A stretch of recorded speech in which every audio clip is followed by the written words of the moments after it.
Welcome to today's explainer. So you're finally going to renovate that kitchen, fix the leaky roof, or build that dream deck. It's super exciting, right? But listen, before you let absolutely anyone swing a hammer on your property, you really need to know exactly who you're hiring. If you've never researched a contractor's credentials before, don't worry. Today, we're going to give you the exact tools and knowledge you need to safely and confidently hire a legitimate contractor right here in the state of Michigan. Picture this scenario. You get a quote for a home repair, and man, it is suspiciously cheap. You're thinking, awesome, I'm saving a few hundred, maybe even a few $1,000. But what if I told you that skipping just one simple 5-minute background check could legally put you on the hook for an absolute disaster? Seriously, ask yourself, would you risk 25 grand just to save a little cash up front? I know it sounds crazy, but in Michigan, hiring an unlicensed contractor can actually be considered aiding and abetting the unlicensed practice of an occupation. That's a misdemeanor offense, guys. And the penalty? You could literally be looking at a fine of up to $25,000, up to a full year in jail, or even both. So this isn't just about a job being poorly done. This is absolutely crucial for protecting yourself from some severe legal and financial liabilities. Okay, let's dive into how we're going to tackle this today. We'll cover 1. The unlicensed trap. 2. Mapping the maze. 3. Step-by-step lookup. 4. Decoding results. 5. Beyond the license. And 6. Red flags and reporting. First up, Section 1, the unlicensed trap.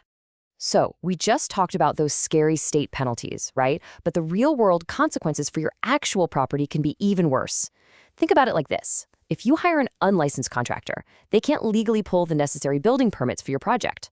That means any work they do is entirely unpermitted. Doing construction without those permits, that leads to direct code violations, work stoppage orders, and it can tank your property's value. Plus, if a worker gets hurt on your property and that contractor doesn't have workers' comp insurance, guess who is personally liable? You are. It can even void your own homeowner's insurance policy. You're basically taking on all the risk, which is a massive no-go. Moving on to Section 2, mapping the maze. I know, navigating government databases can feel pretty overwhelming. It's like a giant puzzle. But once you see how Michigan organizes its records, it actually makes a lot of sense. Basically, Michigan uses a decentralized system. That means the burden of doing the homework is squarely on us, the consumers. For example, if you're hiring a residential builder, an electrician, or a plumber, you're going to look them up in the LARA Bureau of Construction Codes database. But let's say you need an asbestos abatement contractor. That's totally different. That's handled by Rio MIOSHA. And if you just want to check if the company itself is a real registered LLC, you cross-reference the LARA Corporations Division. These databases don't automatically talk to each other, so you kind of have to know exactly where to look. All right, Section 3, our step-by-step lookup guide.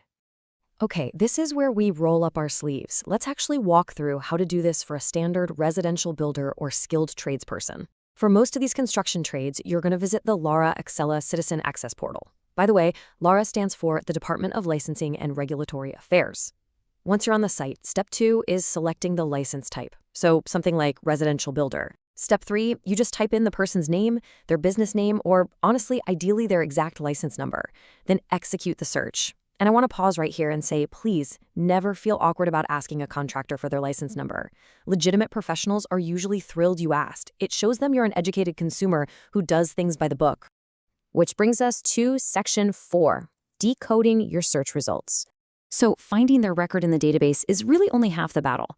Knowing how to read it, that's a real game changer. When that LARA database pulls up an active status, I want you to think of it like an iceberg. That active status is just the tip. See, the public registry is explicitly updated only once per day, so what you're actually looking at is a point-in-time snapshot.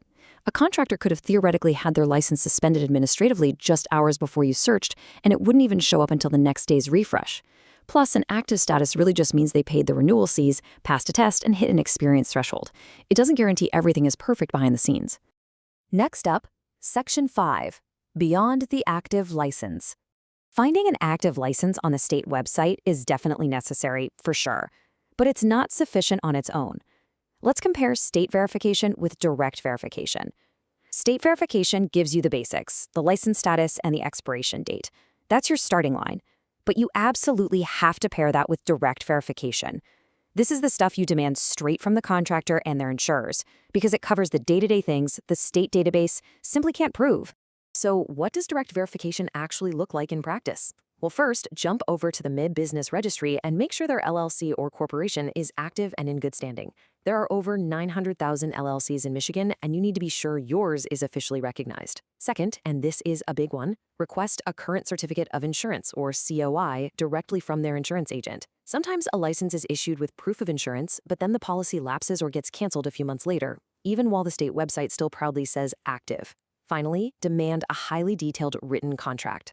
A state license doesn't guarantee good workmanship or that they'll show up on time. Your written contract with itemized pricing and construction standards is your actual shield.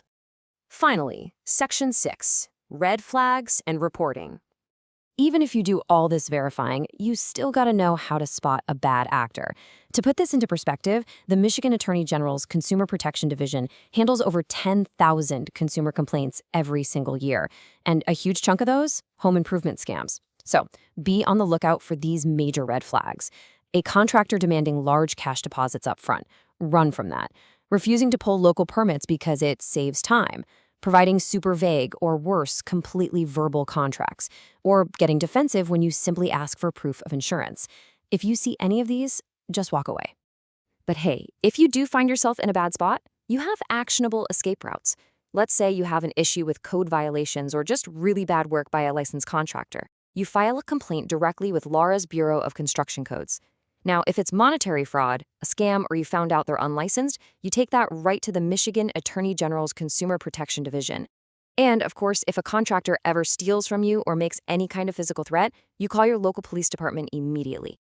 Quick reminder here, this explainer is just for educational purposes. We're breaking down public data and best practices today, but remember, every single remodeling project is totally unique. You should always consult with a legal or professional advisor if you have specific contractual or regulatory concerns about your own project. So by combining those state database lookups with your own direct verification of their insurance and business standing, you completely change the dynamic. You go from being a potentially vulnerable target to a highly educated, empowered consumer. You know the risks now, you know the exact tools to use, and you know how to decode the results. So the only question left is, are you ready to take control and confidently protect your next home remodeling investment? Thanks so much for joining me for this explainer, and hey, happy and safe remodeling out there.